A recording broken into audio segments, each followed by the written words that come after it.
সাহারা ঢালিউডের এক সময়ের জনপ্রিয় নায়িকা, আজ জন্মদিন।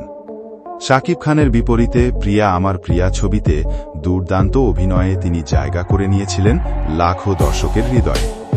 মাত্র 15 বছর বয়সে নাচ দিয়ে যাত্রা, এরপর 2004 সালে রুখে দাঁড়াও ছবির মধ্য দিয়ে ঢালিউডে অভিষেক।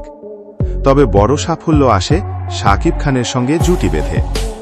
একে একে ভাড়াটে খুনি, খোদার পরে মা, বস নাম্বার 1 এর মতো সুপারহিট সিনেমায় দর্শক দেখেছে এই জুটির ম্যাজিক। কিন্তু ক্যারিয়ারের মধ্যগগনে এসে হঠাৎ বিদায়।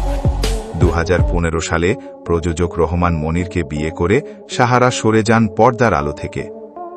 এখন তিনি পুরোপুরি সংসার ও ব্যবসায়িক জীবন নিয়ে ব্যস্ত।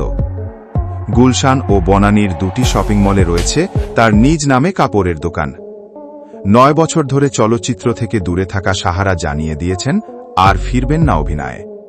জন্মদিনে তাকে শুভেচ্ছা, রইল শ্রদ্ধা, ভালোবাসা ও স্মৃতির আবেশ।